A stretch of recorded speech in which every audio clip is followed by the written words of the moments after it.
Welcome to the study of Betrayal in the City by Francis Imbuga, lecture 11, and we are looking at the character traits of Jasper Wendo and his role in the play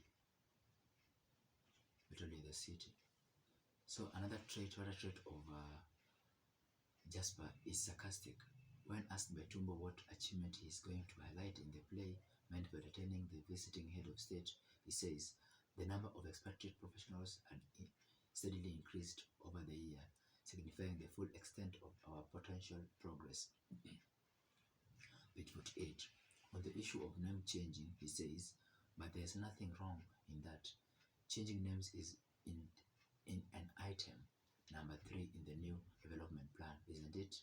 In fact, Boss himself gave us a fine example when he substituted his Christian name with something none of us can pronounce.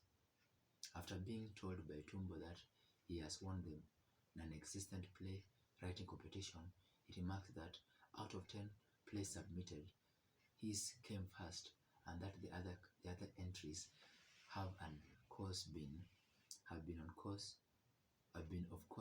returned to their authors.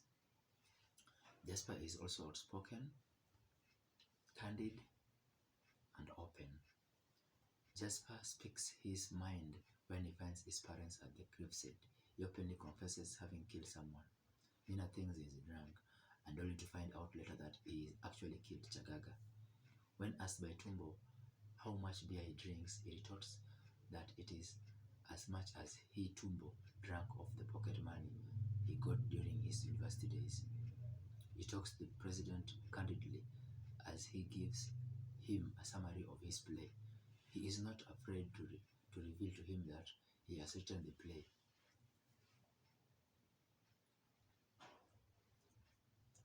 The next trait about Jasper, he is intelligent and creative. Jasper is a university student. He is also a playwright who depicts the society so clearly that publishers dread publishing his work. He is able to trick the president to provide real guns so that he can find a chance to avenge the deaths of his parents and brother. He also succeeds in tricking Tumbo and taking advantage of inefficiency. He writes an ingenious play that deceives Tumbo completely. Jasper is stubborn. He refuses to remove his red gown despite his girlfriend's nagging. She says it makes him appear dangerous.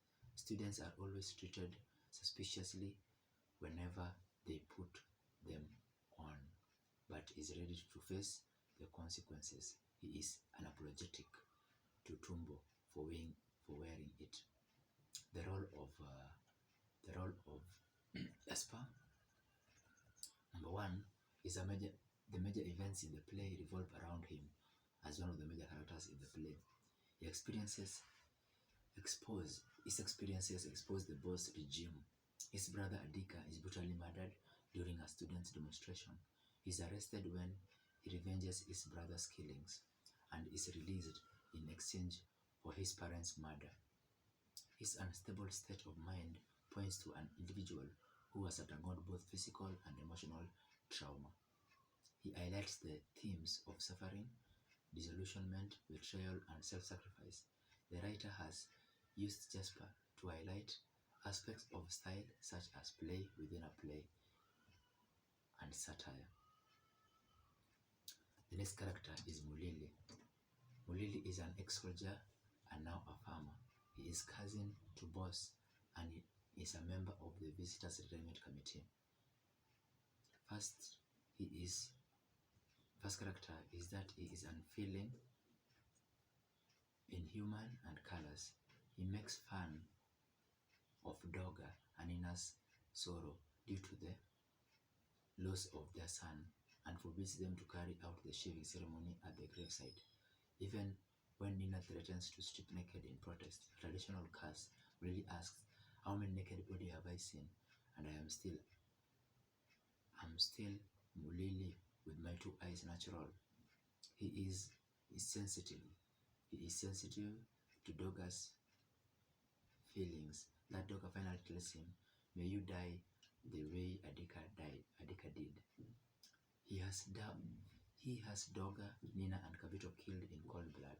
He declares that there is no reason why both should not be killed.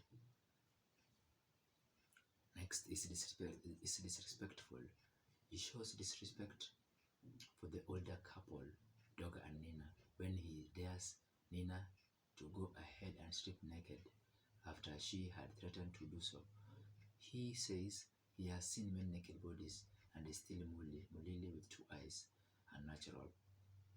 Next is vengeful and vindictive. He bears a grudge against Kabito because he feels belittled by Kabito, whom he alleges has called him a primary school kid. As if that is not enough, he goes ahead to tell lies about Kabito to boss, leading to his elimination. He threatens Jere for failing to enforce the instructions they had to prevent Doga and Nina from carrying out their late son's shaving ceremony. This act lands Jerry in prison. Mulili is also corrupt. Being boss cousin, he is promised many acres of land and great cattle. He will therefore do anything to ensure he gets this.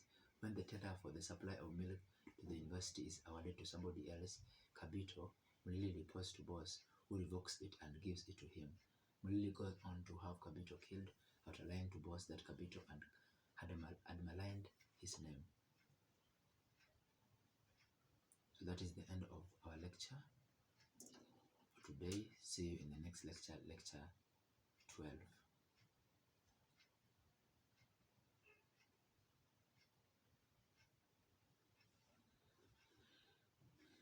Thank you and bye.